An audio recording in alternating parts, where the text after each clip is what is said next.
Welcome to Unplugged and Unstoppable, the antidote for being black-pilled. And in this episode, we meet James Robertson, who lives in Edinburgh.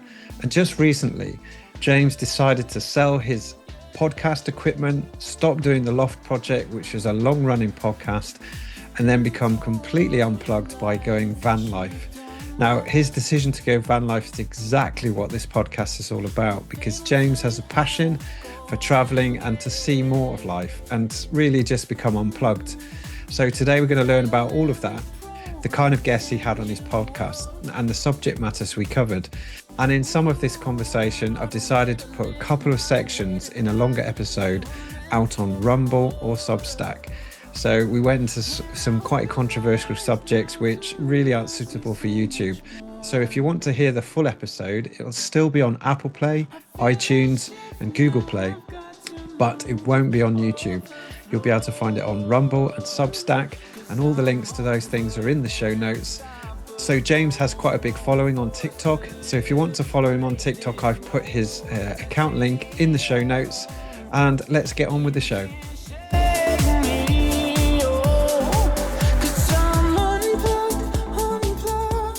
Okay, so there's something I want to say that might sound a bit crazy to some of you, but I think that most of you already feel. They've lied to us from birth, literally from birth, about everything. Not just the news, not just politics, but the whole structure. What we are, what this place is, and why we're really here. Since I was a kid, I've always had a sense that there's something not right with this place.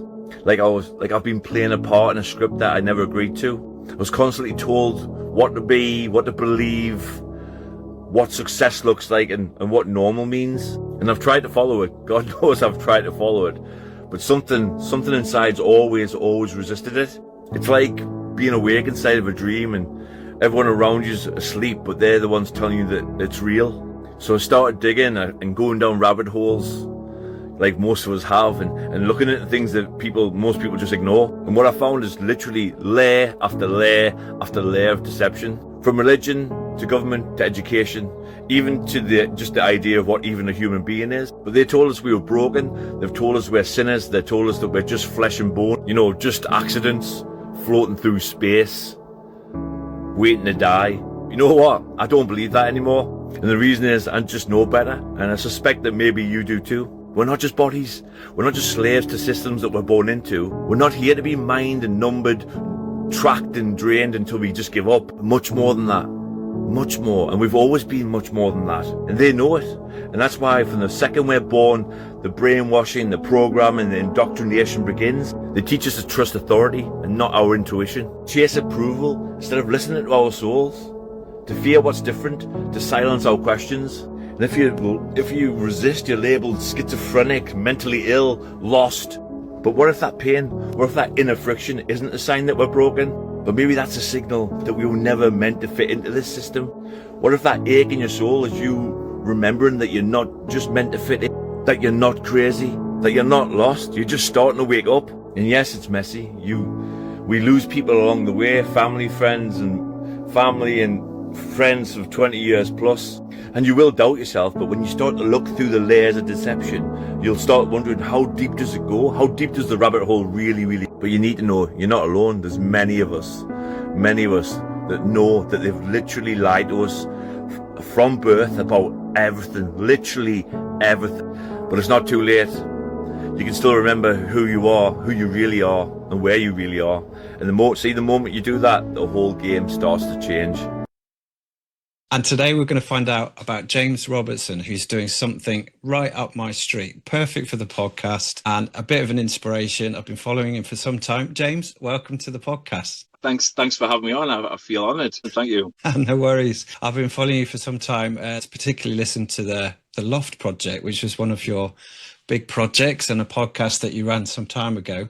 Your recently, you decided to change direction. Let's cover that for a few minutes and then we'll rewind the clock. What made you make your recent decision? Well, to be honest, like all of us, I've just become, when you went down so many rabbit holes within your life, you start to become so aware of this matrix, how we're enslaved. Like from the we're in a society where they teach us from birth that our sole purpose is to have a slave job. Okay, some people have better slave jobs. We got to go to school to memorize and regurgitate, education system.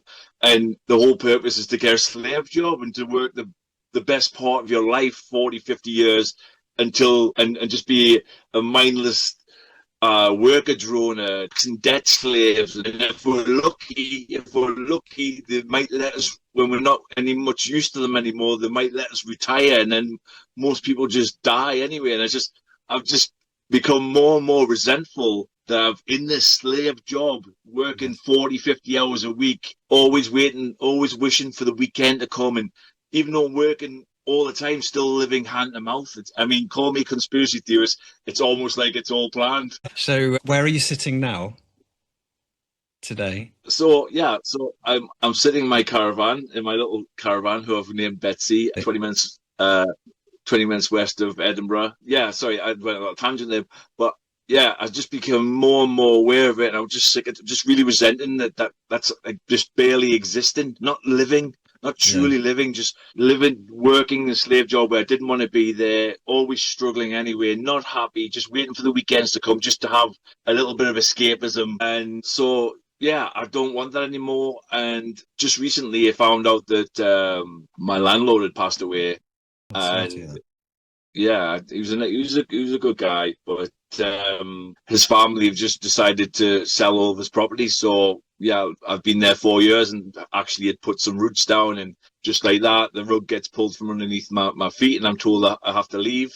And I was looking at rents in Edinburgh, and it's just insane. It's obscene what they're trying to charge people to live now. Edinburgh is a special. Yeah, it's a special place in itself. It's in respects, it's kind of like London in terms of how expensive things are. Yeah. And I thought, why do I want to go from one expensive rent to an even more expensive rent and be struggling even more? I don't want to do that. I just said to myself, I'm not doing it. So I've decided to leave the flat, and I've bought a really cheap, small caravan. And my plan is, because I've always wanted to go traveling and experience the world and new cultures and see new things and just live, even if I've got like £1 a day, just not to be a slave anymore. And so the plan is right now, and I'm only in my first week, is just to work solidly this year, save every single penny, and then next year leave my job and just go traveling. So talk us through, we'll talk about that moving out process. I remember you talking about selling all your equipment, and I was thinking, if I'd have known a little while ago, I'd have bought some kit off you. Yeah. That was heartbreaking. You can get attached to bricks and mortar. I feel that flat was a bit of a sanctuary through some difficult times. Yes. It was somewhere I could just lock myself and not have to deal with anybody. It was my safe space. And part of the reason why I found that flat is because I had a lovely second bedroom, and I wanted to start my own podcast. And I spent a lot of money turning that second room, that loft room, into a podcast studio. And yeah, over the last kind of 4 or 5 years, had some amazing conversations in there. But I don't know how you feel about it, but I just feel like that 2-hour sit down interview format in this TikTok, like YouTube shorts, 30-second video world, I don't think people have got the attention span. Unless you're like Joe Rogan, you've got millions of. No, you're probably right. You're probably right. And with AI dominating a lot of spaces now, thankfully, I think YouTube and Google are cracking down on that. So hopefully it should come down a bit. So I'm getting the sense that it forced your hand. And you talked about a rent for a 1-bed apartment, £1,200. It's very similar in Bristol. I mean, how do you make that stack up in your head? You can't. You just can't, can you? You can't. You've got the bills on top. Yeah, they were wanting like £600 just to rent a room from somebody. No, I need my own space. I'm a 47-year-old. I need my own space. Now, people would argue, well, you've moved to a really small caravan, but yes, I own it. It's mine. It's my space. I'm not going to lie. The first couple of nights when I'd made the original move, I was looking around thinking, my God, what have I done? Yeah. But since you moved in, you've talked about a couple of benefits that have come out as a big surprise. How would you describe some of those benefits since you moved in? Oh, well, first and foremost, a sense of community. This site, it's not your typical, it's honest farm, kind of literally 5 minutes away from where where I work. Whereas before I was spending 45 minutes each way on a motorway. That was really starting to resent driving that same road all the time. So I literally can walk to work now, which is going to save me so much money. And this site's kind of like more like, rather than holiday makers, it's more kind of people who are working in the area who maybe go home at weekends, you know. So everyone here is kind of long-term people. And they just, everybody just, I'd been in this block for 4 years. I barely knew anybody in this block where I'd lived. Neighbours barely said hello to anyone, but within one night of being here, everybody in the caravans around me just came around, introduced themselves, asked me if I needed any help, which I did, because obviously it's my first caravan. I haven't got a clue. So yeah, it's been we're at day 7 now, and yeah, I love it. I know that I've made the right decision. And just adding up the hours there, so 45 minutes a day, that's 3 hours. 3. It's about nine hours a week saved, isn't it? Yeah. Just you've got them back, because what are you doing now? You're walking into work? Yeah, I am. Yeah. I need to lose a little bit of weight. So yeah, it's lovely. And like I say, the site is on a farm, and it's just surrounded by green fields, and it's got cattle, and it's so idyllic. And I'm just like, yeah, it's going to be a great 12 months, a great adventure, and then with that goal of being able to travel in Europe next year, and then who knows, the world's my oyster, really. Fantastic. Tell us about your plans for Europe. Anything specific? I'm going to start with, I've got a good friend who's who's got some land in Portugal in the Algarve. Nice. He's like, yeah, listen, you want to come down here, bring your caravan, you can stay on my land for free, electric hookup, water hookup, and just live for as long as you want. Fantastic. I think we're going to take some kind of, obviously I'm going to have to drive through France and Spain, and it's going to be some road. I've never driven abroad, so that's going to be a new thing, let alone tour the caravan. So it's going to be a whole new learning process. Fantastic. I think Portugal's on the same size as us, I think. But right. Yeah, that should be amazing. Like, the climate would be cool, and it'd be hot. It'd be good. Is what I mean. Yeah, just want that back to basics. Yeah, just living basically. You know, be able to turn my phone off and just kind of be involved in nature and just reconnect, because I almost feel, you know, these little black mirrors, they're so addictive, and I kind of definitely need a phone technology detox, should I say. Okay, so let's rewind a bit now. So now I've learned a bit about the decision point was kind of forced upon you. Are you glad now? Yeah, because I am. I've spoken to quite a few people now, and they see it as a sign, because I was stuck in a rut. I've always wanted to. I think we're all creatures of habit. None of us inherently like change, right? Especially men, I feel.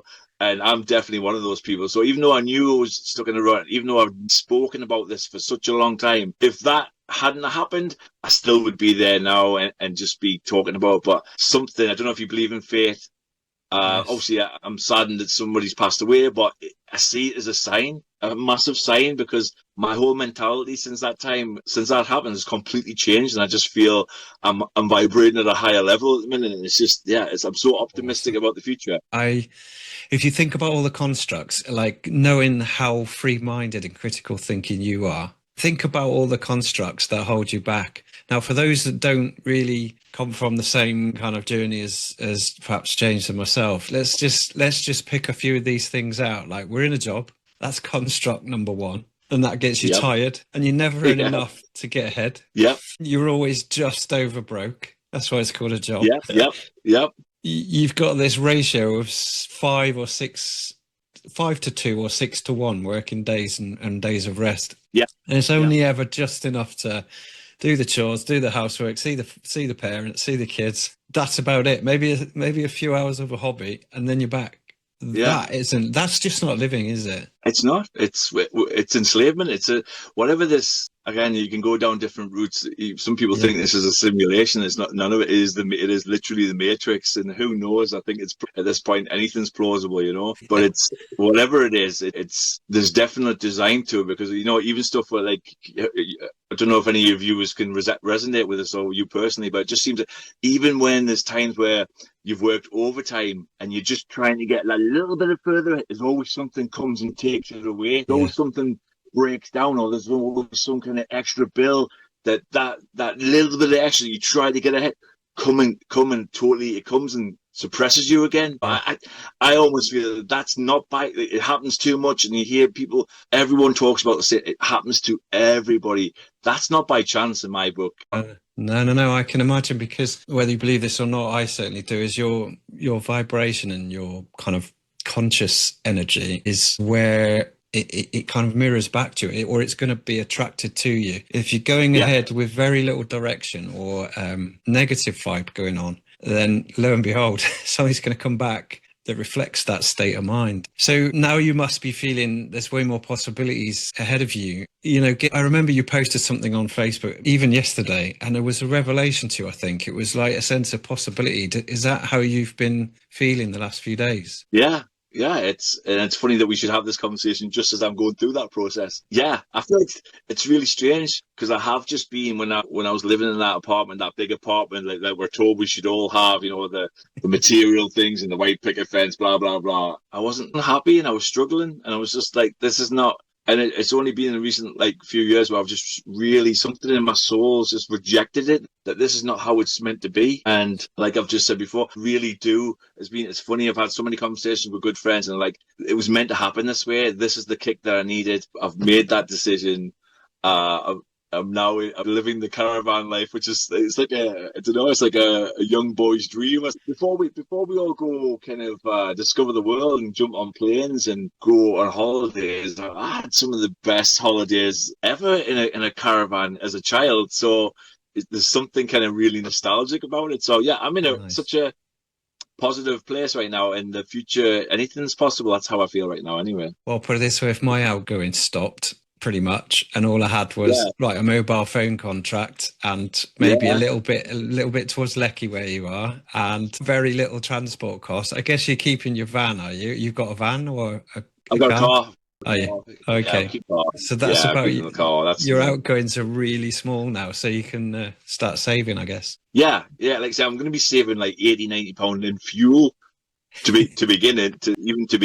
Fantastic. Electric, I put £10 on 7 days. I've still got £6. It's minimal, and it's like no bills, no council tax. That's fantastic. And what I'm really stoked for you is your level of awareness of life in general right now. If you're anything like me, it's very satisfying to sort of stick a finger up to the matrix and actually step off the hamster wheel and feel in a stronger place for the future. So let's go back a few years now, James. Give us an idea of what made James come to a point where he thought he might want to start a podcast, and what was the reason? I genuinely think that I've always been different from other people. If you'd speak to any family and friends, I think they'd tell you the same. And I can remember 2001 watching those two planes, what we thought was planes hitting towers. And even then I was like, no, I'm just a guy at home watching on TV. I'm not a physics engineer. I'm not a structural engineer. Anyone with eyes and any common sense can look at those buildings falling at free. To this day, a lot of people don't even know about Building 7, the third building that collapsed on that day at free fall with no resistance. I can remember questioning that back in the day, in the early days, and the hatred. It's a lot of the same stuff as what we faced with COVID. The hatred for even how dare you, people died and blah, blah, blah, blah, blah. I think that 9/11 was the first thing I really questioned, but it wasn't until 2016 when I had my real awakening, when I discovered that there was still people in the world who thought the earth was flat. Fantastic. And my reaction was like anybody else's that I see today when they listen to me talk about it, was like, wow, these guys are, like, what's wrong with these people? We've known the thousands, we've got photographs from space, and blah, all the talking points that we've all heard a million times. Even though I thought it was stupid, there's something in me wanted to look at it. And back then in 2016, the algorithm on YouTube and Google hadn't changed. It hadn't kind of turned into what it was. So you could still find real information. So I just sat watching all this flat earth content going like, no, it's definitely not. It can't be. Oh God, maybe it might. These guys can't have it's not plausible. It can't. Oh, wait a second. It is. It actually is. How long did that process take for you? Well, that was a good solid 6 months of just sitting up to like 3 o'clock in the morning, just absorbing all these. I think it was like Eric Dubé and Mark Sargent and a few others. And I don't know, maybe a few of your viewers might even think that Black Earth is crazy. Yeah, that was the thing. That was the catalyst, and that's what's made it for me. And me personally, my journey. That was the key, the thing of the truth of all truth. This is what made me go down all the other rabbit holes that made everything just make complete sense to me. So for some people who've never heard of this, like I've got my maybe top 3 proofs, if you like. What were, say, your top 3 things that really turned your mind or made you think hard about it? For me, the first thing I looked at was NASA. The very first thing, and I think for anybody, it's the easiest kind of doorway to go through. Just go back and look at any of the Apollo 11 footage, because way before I even started looking, before I started kind of thinking the Earth was flat, I was defending the moon landings without any, just because I was told it happened as a kid. But when you actually go back, I would recommend this, please, for anybody watching this who thinks I'm crazy, go back and look at any of the Apollo 11 footage. It's so terrible. At this point, it's actually laughable. It's actually laughable that these paper mache. You can literally see the curtain rods, the scotch tape, the cardboard. It's the poorest example. It looks like a tweaker tent. In 1969, they had no idea that there was going to be a thing called the internet, and that we were going to be able to scrutinize these photographs and the way that we look at it now. I mean, look at that. Look at the side of it. It's so embarrassing to think that anybody thinks that this school paper mache thing ever left this earth and traveled 250,000 miles through an infinite radiation vacuum and landed on a moon. It's nonsense. So, well, for those that are listening on audio, I've actually got a picture of the LEM lunar lander from the NASA Gov website, and this image just portrays something quite laughable. And like, this is supposed to withstand the vacuum of space and hold, was it two astronauts and a dream and a dune buggy, and it's quite laughable. And if you just go onto YouTube and type LEM lunar lander takeoff, you'll see the funniest takeoff footage. That looks like Flash Gordon with sparkly bits, and the camera's panning up, and then you think, hold on a minute, is there a cameraman on the moon? No, of course there isn't. So so that's your number. That's your number 1 proof. Yeah, I mean, once you look at that, and you like say, technology does not go backwards. This is what I asked all kind of globe proponents. At what point, we're 50 odd years since that happened. 1969 to 1972, they went 6 times allegedly, easily. But now, 50 odd years on, with the kind of the technology that we have, literally these supercomputers that we're using right now, compared to what they had the power of a Casio calculator back then, but we can't do it. We can't go back. We can't leave low Earth orbit. I ask globe proponents, at what point will you still accept that line? 100 years, 150 years? Technology does not go backwards. That's right. The reason we've not been back is because we can't go there. If you go back, there's probably 6 presidents in a row who said, in the next 5 years, we're going back. Then they never do. I've got a sequence of all the presidents in a row saying the same thing. And like, we're going back to... Yeah, I've seen those. It's funny. I've seen those videos. I've seen those videos where people just clip them all together. So even Trump himself, we're going back in 5 years, totally. So how about your second proof? Water.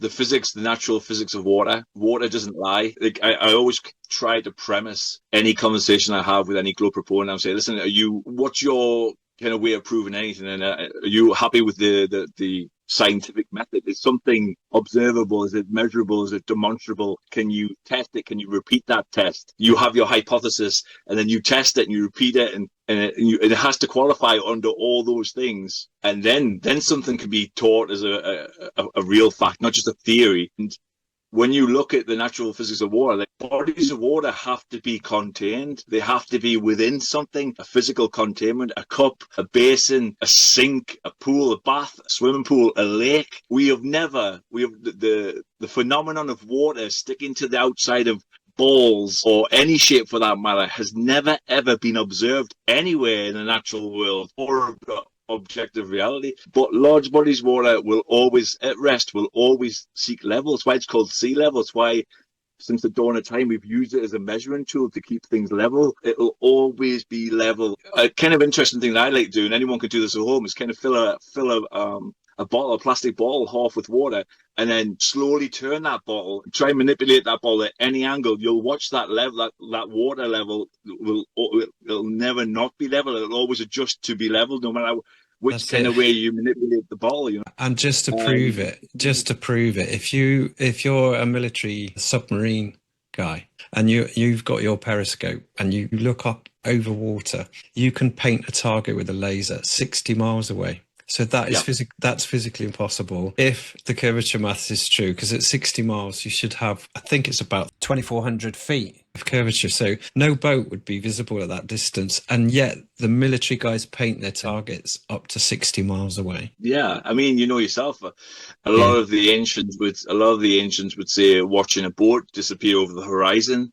was proof that they were going over a physical curve. But we now know that you can watch a boat disappear over that horizon, and then you can take a really powerful camera or telescopes and bring that boat in fully back into view from bottom up. That's physically impossible. These things don't, when these even the Navy, when they're doing line of sight, that's not over physical curvature. You can't bend vision over, it's without bendy water, James. What about gravity? Now that's a big one for anyone. That's a big one that people will always throw back at you. I mean, are we talking about Newtonian gravity? Are we talking about Einsteinian gravity? Very good. Very good.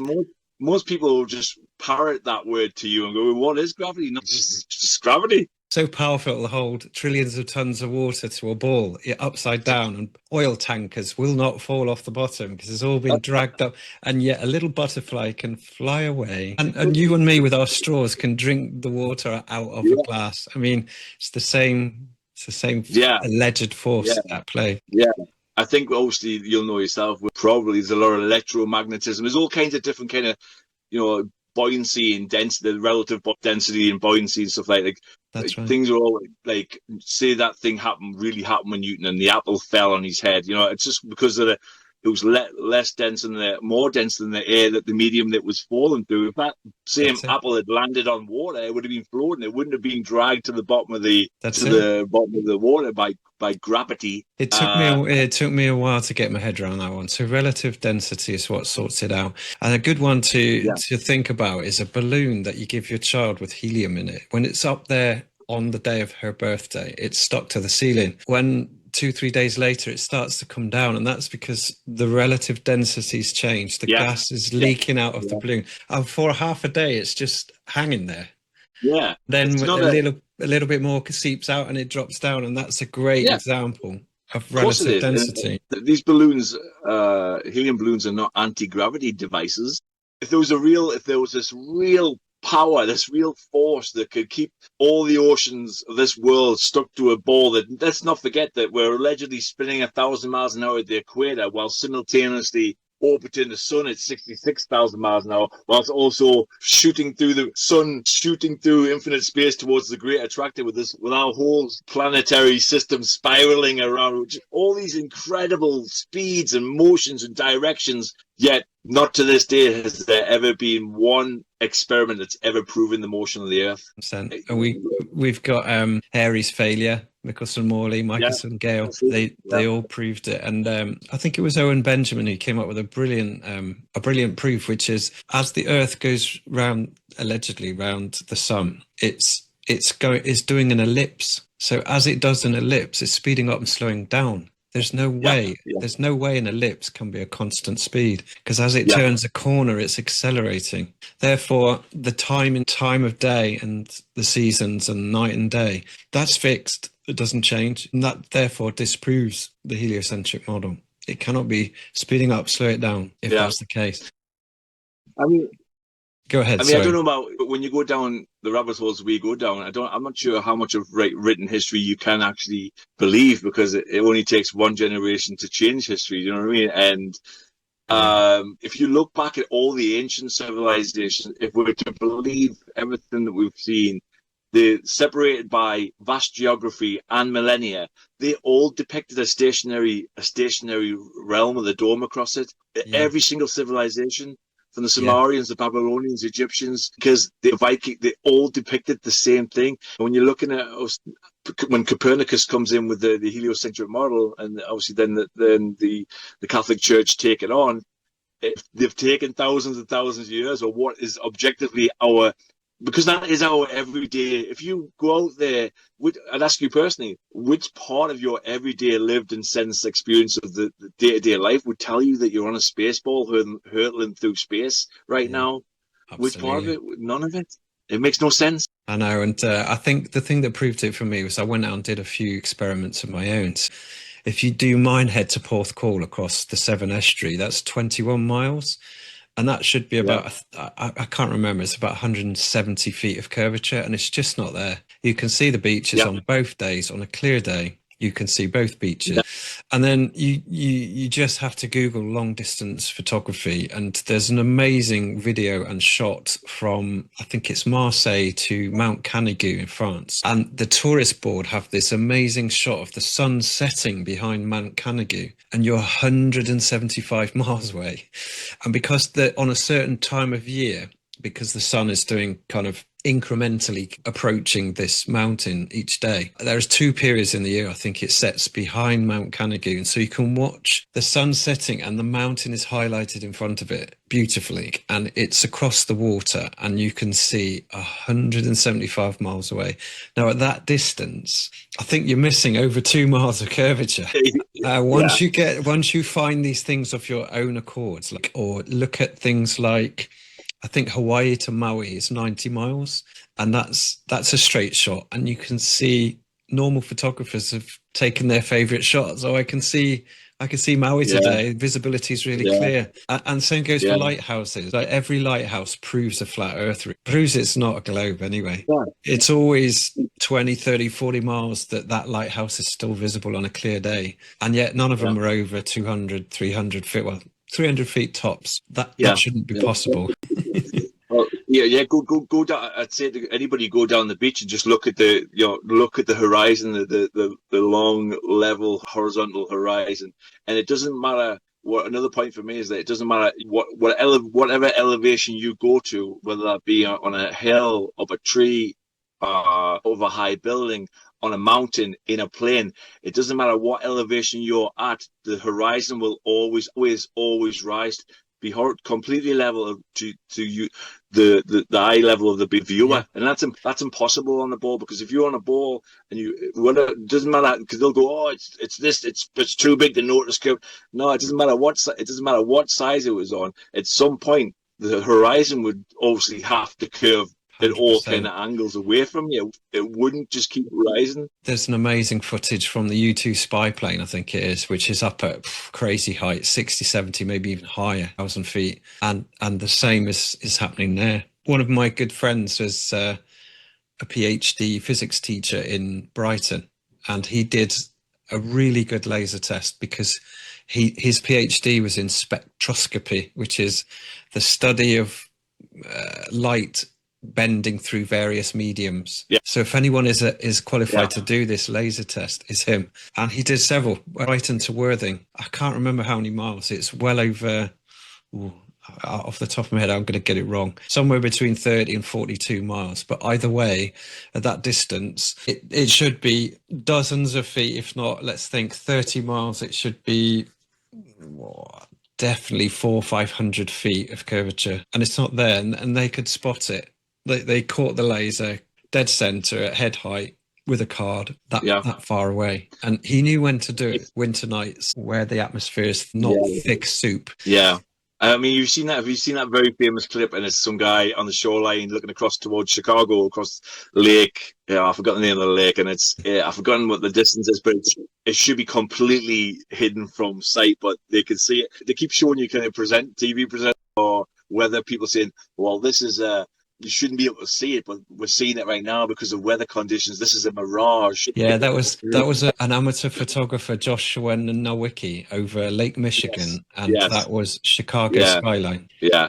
What we're seeing here is a mirage, an inverted mirage. Tell us a bit more about the Loft Project. What got you started with that? You're obviously awakening to things. Was it that reason that got you going? And when did you start?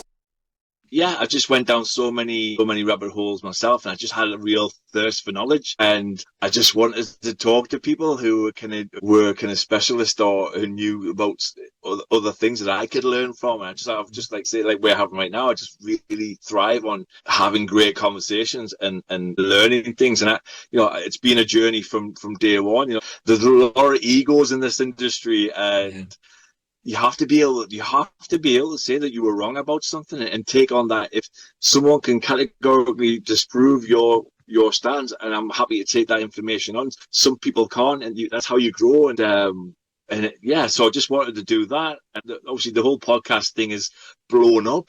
There's so much censorship, and to have your own channel and to have your own, you can choose what you talk about and talk to whoever you want and how long you want it. Okay, we still have to try and upload them to like YouTube, which was just in the end, they deleted so many of my episodes. It became, I think that was kind of towards the downfall of it, because when you put so much effort, you'll know yourself, just trying to get people to come on, researching them, getting all your questions ready, having the interview, editing it together, putting it up, and then they just instantly just delete it and give you a strike. It's soul destroying. Like, some people would argue, okay, that's their platform, and you've got to abide by their rules, but it's complete total censorship. So it's frustrating. I think you said before we came on that you've lost channels yourself.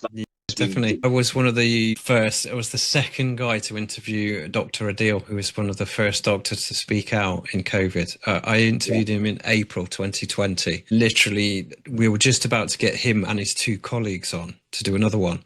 But before we got the chance to do that, he got cut, and I knew I was over the mark then. The poor guy lost his license and all sorts of financial injury just for speaking up, because he was concerned for all the same reasons we were, and he didn't say anything that was particularly out of order. He was just questioning the test cycles at 45 cycles.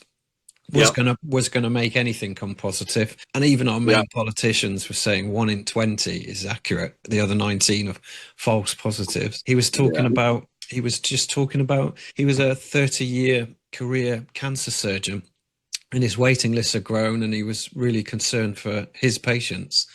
And he just spoke out, and that one interview, cost me my channel. And we had another channel. We started something called Event 202 with Simone and Dave Murphy. And that channel got killed at 20,000 subs. I love Dave as well. We had Dave on. Dave's a legend. I found it fascinating when I went down the whole common law, like that kind of the legalese and all the kind of black law, what's it called?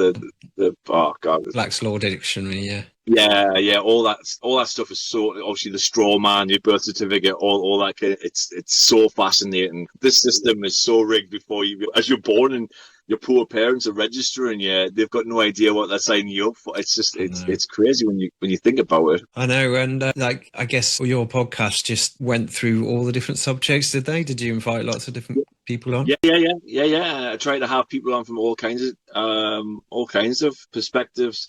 Obviously, I'm just a guy in his loft bedroom, not a professional. I tried to make it. I put a lot of effort into the studio and intros and trying to make it look a certain way, and I love the fact that there was like quite a few people who had big followings who even give me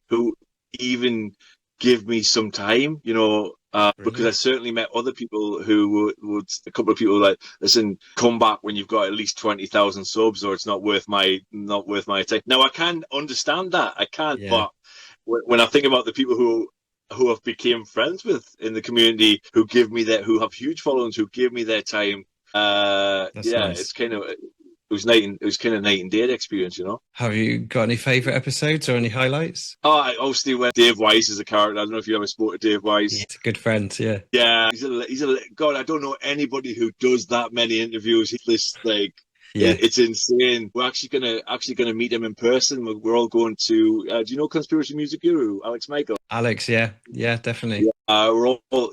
Alex is having a big kind of. He lives out in Spain, and he's got this like huge villa.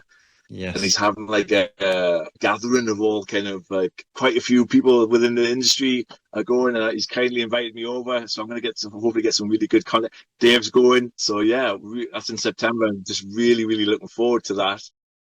It'd be amazing. I met Dave this year, but yeah, you should absolutely love that. Yeah. Do you know Ian Leahy as well? Yeah, he's a good friend. Yeah.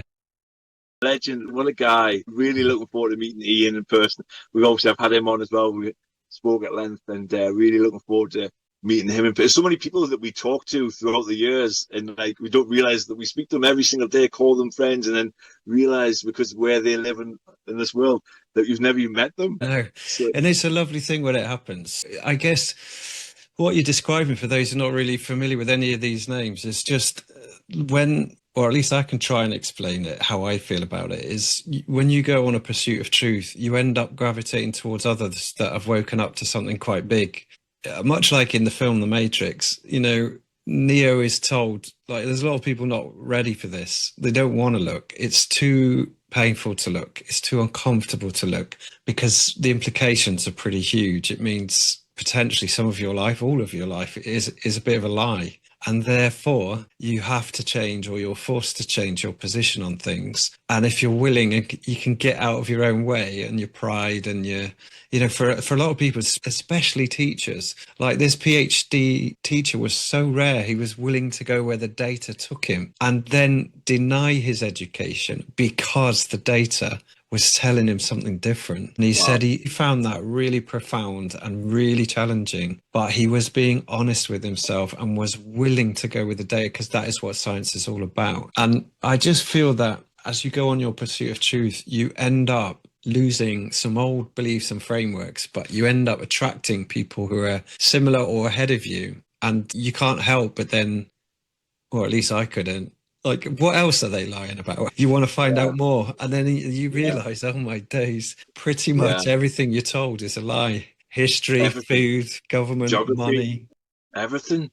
Geography, cosmology. How do you find what I found to be exhausting? And for a split second, you can think to yourself, it's a blessing to be awake and to question things and to see things from a different, but also a little bit of a curse just for a split second. Like, yes. You know, in the film The Matrix, where the guy, is it Cypher? I forgot his name. Was it Cypher? The guy who wanted to be plugged back into the Matrix. Yes. Who betrayed them. Yeah, nice. Yeah. For a split second, sometimes, because on this journey, you'll know yourself. You lose friends along the way. I know I certainly did through COVID. Friends of 20 years plus, family members, uncles and aunties who turned their back on me, thought I was crazy. So I said out, obviously, normal rhetoric. I was selfish. I was going to kill grandma. All that kind of moral high ground nonsense they try to put on me. And I don't think that I think now, all these years on, you can't be at this point now and not know that was all bullshit. You can't. No, exactly. If you're still buying that narrative, then something's sadly wrong. Well, let's be compassionate for 30 seconds. Let's try and just at least say a few things. If you haven't heard that the lockdowns, the tests, the medical treatments, the social distancing, pretty much all of it was totally unnecessary. In fact, it's arguable something like the common flu was being dressed up as something way more serious. But even if that's not the case, you definitely had overreach, you had abuse, psychological abuse from all the authorities and the media, making it impossible, like forcing nurses to take a treatment, and they all threw. It was about 100,000 nurses put their uniforms outside Number 10 on the final day before a mandate was due. They rolled that one back pretty quick. So if you're not aware, please go and look for the information, because it is there. You were definitely lied to, and it was a dry run to see how many people would fall for it. And it was coordinated. It was rehearsed. Event 201, October 2019. And that's why we started Event 202 as a response to that in March and April, just to fight back a bit. You've got to fight up and stand for it. But how do you feel now? Now we've gone through all that kind of bit of a battle zone, wasn't it? Well, first of all, I'll just say to anybody watching this, if anyone who still kind of finds it hard to get their head around this, I can't recommend it enough. There's a documentary stroke film called Plandemic. I think the director is Mickey Willis. Honestly, if you're still with any doubt at all that it was orchestrated and it's always been planned from day one, watch this documentary. It lays it out right and centre. Like, just to understand when the BBC's and your mainstream media is showing you 24/7 fear porn of people just dead in the streets, I understood why people were scared. But I've got a personal tragedy in this whole thing, and I feel, and it's been a massive part of why I fight and do what I do, because I just want someone to be held accountable. The mother of my child, the daughter, my child's daughter, sorry, my daughter's mother, who my ex-partner, we'd split when my daughter was very young, but we'd always stayed kind of really good friends, and incredible mother, blessed with a daughter from this incredible mother. And she was in a nursing home during this time, round about when the NHS mandate was coming into place. And she knows I went to six funerals in 18 months, all of them cancer. All of them, and before their time. I'm so sorry to hear that. The worst thing, that obviously nobody's going to listen to me. I'm a crazy conspiracy theorist, but obviously she was told that her only chance was to take the poison that's chemo, and it just ruined her. It was disgusting. It didn't help her. It didn't prolong her life. It didn't make her cancer any better or make her pain any better. It just ruined her, and I didn't recognize her anymore. And I watched my daughter, my 20-year-old daughter, nurse her mother those last weeks in the hospice, and it was disgusting. We as human beings wouldn't put out dogs. I don't know what this thing is about, this. I don't know if it's a religious thing that we say that all life is precious, and it is, but it has to be a standard of life, right? We wouldn't let our animals go through what she went through. And I'd always said throughout my life anyway that God ever happened, I would never take chemo. Never take, because I've seen it I would never do it anyway, but seeing it firsthand, how it ravaged her and didn't do anything for her. So, yeah, my daughter, her family have lost somebody, and can I prove it 100%? Of course not. But I truly believe with all my heart that that's what happened to her, because watching it happen firsthand, and in the context of this epidemics of cancer in young people right now, and it's not just breast cancer, it's everywhere. It's everywhere, and I truly believe that's what happened to her, and her story sadly is just one of many. I'm glad to say that obviously that was a traumatic part of our life, but my daughter's in a really good point in her life now, and she's looking forward to her future. And she's gonna graduate from university soon, and she's done it all in her mother's. And you're going this weekend, are you? You're going on Friday, are you? Yeah. Oh, amazing! Is it Wednesday? I can see how proud you are of her. And when you share photos, she seems a credit to you and her mother. A little bit. That's my hypocrisy, because I spend a lot of time talking about the education system and how it's like it's the vast. And sorry to just keep talking, but it's a vast difference between intelligence and education. With these degrees, because I've met, you'll know yourself, you've probably met quite a few people who've got degrees, bachelor degrees, and they're not it doesn't mean anything, and of course. It's almost in a sense of, like I've always talked about online, where they teach you a narrative, you memorize that narrative, and then you regurgitate that narrative back for exams. So that's my hypocrisy, because I'm actually super proud of my daughter, who's went through that very well. Why wouldn't you be? And is now going to qualify. Well, it's a great achievement. Like, say, for somebody, and I'll end that part of it. Yeah, it is for somebody that age, halfway through university, and then to still finish it, and not only finish it, to finish with a high first degree honours. The resilience of that young woman will never cease to blow me away. I'm very blessed to call myself a father. That's an amazing tribute to her, and like you say, I mean, a first in any degree, but she'll have some amazing friends, I guess, and relationships she's going to keep, hopefully, as a result. Fantastic. Well done to your daughter. Now, so let's kind of go through. You've gone through, how many episodes did you do of the Loft project in the end? Can you remember or when you started? God, I can't remember. I can't remember off the top of my head. Sorry, that's that. That's all right. When did you start it? It was 4 years ago. 4.5 years ago. But obviously, there was times where I took like breaks in between because I was just getting so frustrated with the amount of content they were just deleting. And in the end, I started to use Rumble. I don't know if do you use Rumble? I will be, yes. Yeah, I mean, you can say wherever you like it. There's no censorship. The only trouble is it's not, everyone, if you want, it does have audiences. Like everything, most people kind of like just kind of flow towards YouTube, but it's just not to talk about the things that we talk about. It's just not sustainable. You have to talk in code words all the time and not fully express yourself. No, I get it. Well, I think it's nice to see you come into this position where you can now look back on all that learning, and now you've joined an online community, and I'm guessing you can hook up with quite a few people now in the flesh, which would be great. Yeah, that's the plan. That's the plan. So many people who I literally call friends who are just but not met them in person. It's so weird because when you go, yourself, when you're going through that initial awakening, the people who you grew up with in small towns, or the guys who you used to go drinking or football to and all, they start to they thought I was somebody who they've known forever, but they just, like anything, they reacted so badly towards the truth, the things that I was sharing. Like anything, people want to label you as like my friends and family, like the usual. They questioned my sanity. They thought I'd lost it. They were gaslighting me. Thought I was completely crazy. Even though they've known me their entire life, thought they questioned my intelligence. Which I'm not saying I'm a rocket scientist, but anyone who knows me knows that I'm not by any shape or form stupid or crazy. Some of the most vile, vindictive, nasty things that have been said and done to me hasn't come from just strangers online or trolls. It's come from close friends and family members who were just so triggered by me having a different opinion about something that I used to ask them, why are you getting angry? Why are you getting angry? This is what I always premise everything for. Why? And I say this to everybody, ask yourself this. You've known me your entire life. You know I'm not crazy or stupid.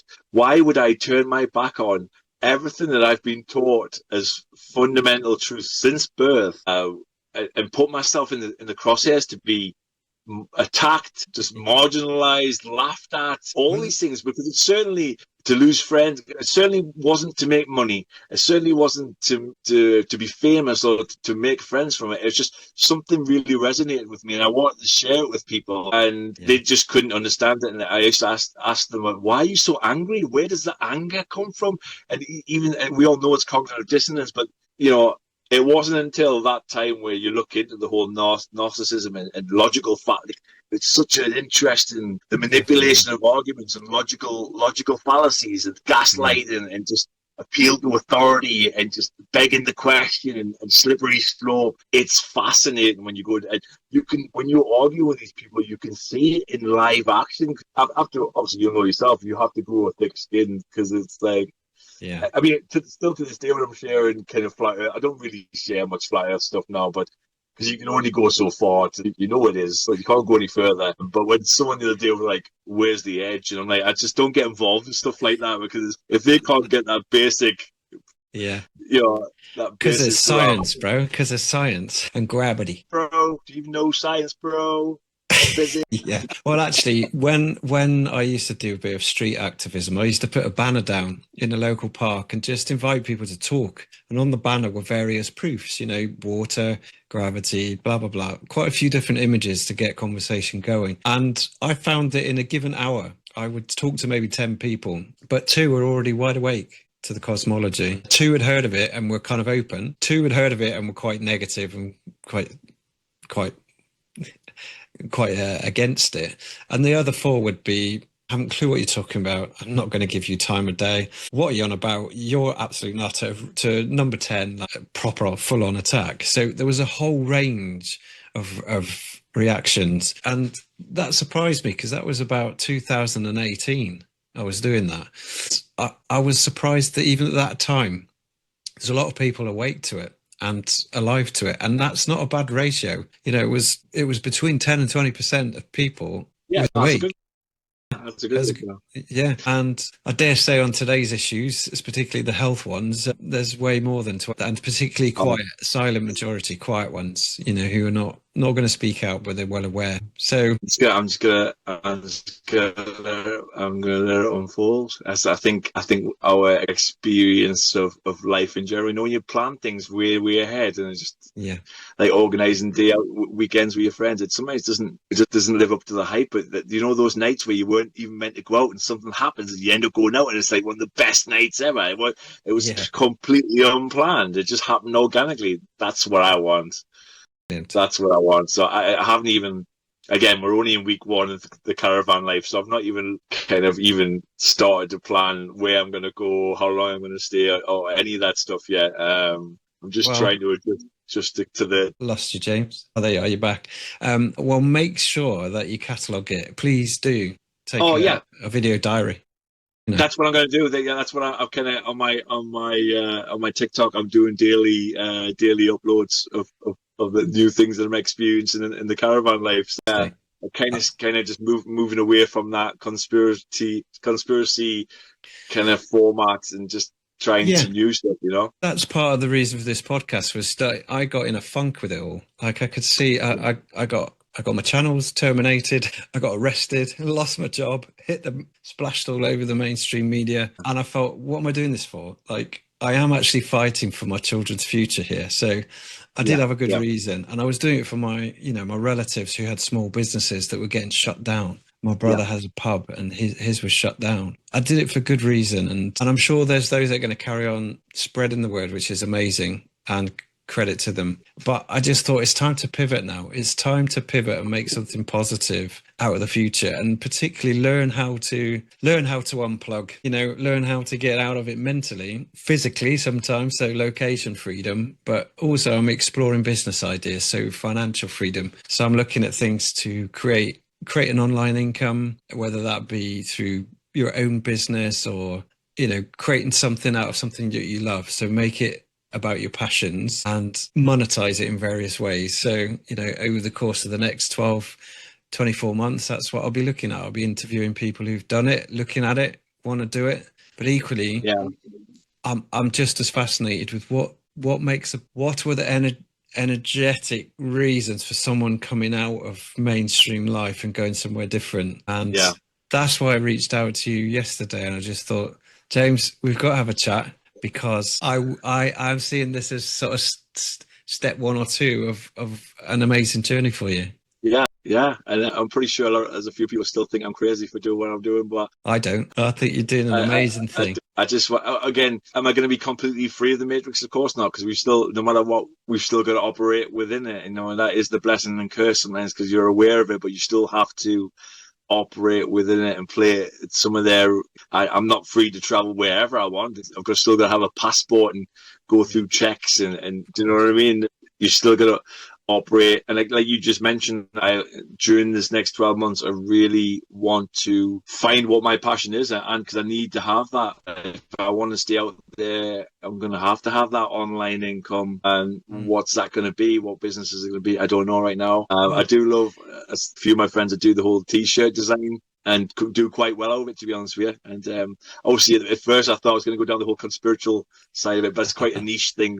And when you look into when you research into it, the most bought things is cute puppies and kittens on t-shirts. It's so simple. That's the most bought thing. Well, listen, there's a framework I work with which teaches you how to elicit out of you what are your passions, interests, skills, and how do you monetize that? What are the business models? So if you ever want a 2-hour deep dive with me, we'll 100%. do it. Yeah, 100%. We'll do it. I guess my biggest downfall is sometimes that I get overwhelmed by things. A massive, a great idea to do for me, and I get overwhelmed quite easily, and I just give up. So that's something I need to personally work on, you know. And I'll be grateful for any kind of knowledge and advice you can give, to be honest. Yeah, no worries at all. Well, you've certainly been dedicated enough to launch a podcast and create content, and you're on TikTok now doing it. So, you know, who's to say you couldn't just pivot slightly and find the thing that that's going to work for you, because I'm watching lots of people do it. Yeah, Let me give you a couple of examples, 2 or 3 examples. So a guy who's a really good snooker player, he's a tutor of snooker, and he's got students that are one-to-one. But what he'd really like to do is teach remotely and do a course. He can also buy and sell cues, and he can also fix cues. So he's got all of the skills to make himself the expert. But I'm pretty sure what he's going to build is a course that is going to be offered to people like me, who's a real amateur. I'm in the amateur leagues and I love my game of snooker, but I want to get better. I want to get my break. Yeah. So I would pay for a course for him to teach me, because it's step by step and it's not just watching Stephen Hendry on YouTube. It's going to be a structured course. Now, I would pay for that.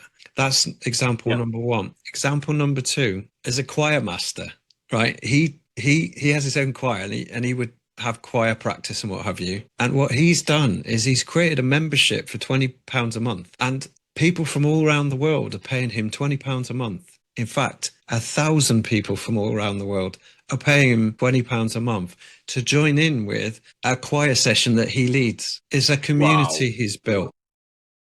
Simple as that. How simple is that? That's amazing. And another guy I know who runs a B&B in Portugal, he's learned digital marketing first, but then he's teaching other B&B owners how to market their B&B. And, you know, these things, they come up, like sometimes we don't know what our skills and passions are, but I've got a framework I use that hopefully will draw it out of you and give you the ideas. Yeah.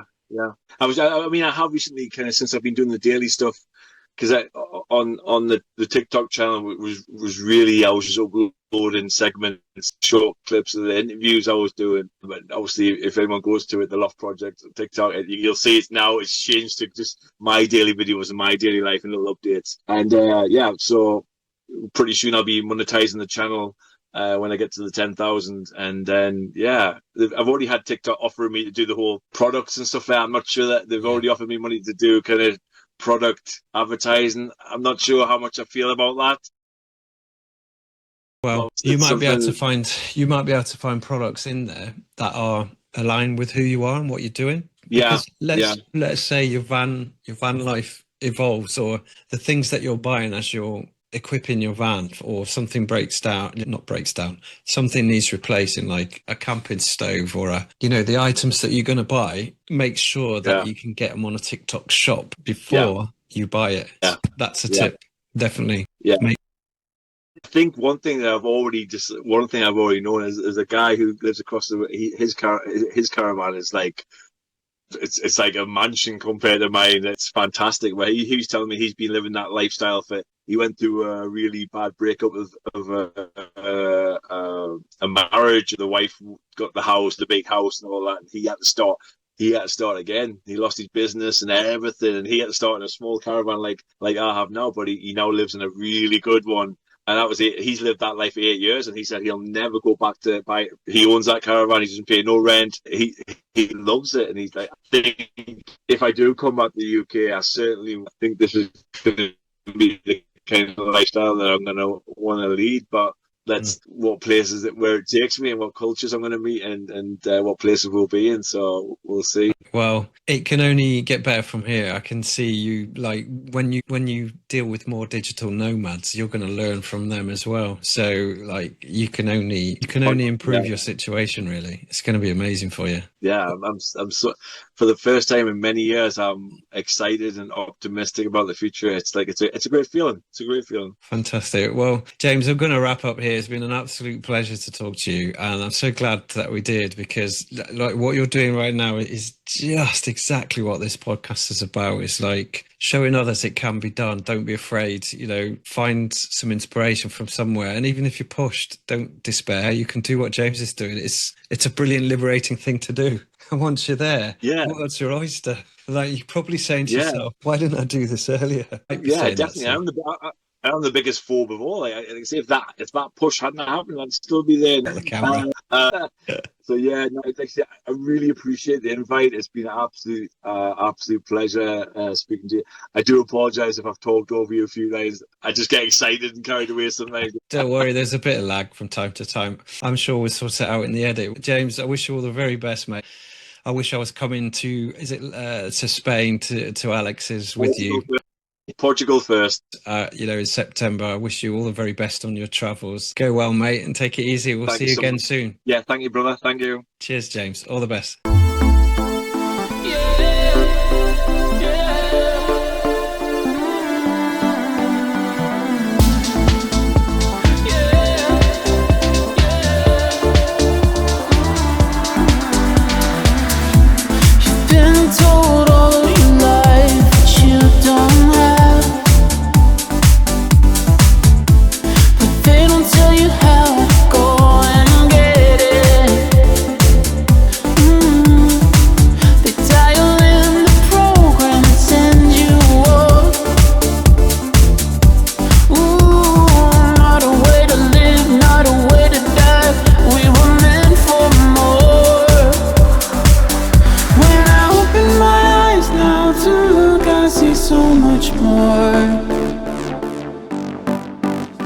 I feel a shift now, I've got to move off the floor, 'cause I'm unplugged and unstoppable. No force could ever break this mold of titanium. You can't shake me, oh, 'cause I'm unplugged, unplugged. I'm unplugged, unplugged. I'm unplugged, unplugged and unstoppable. Yeah,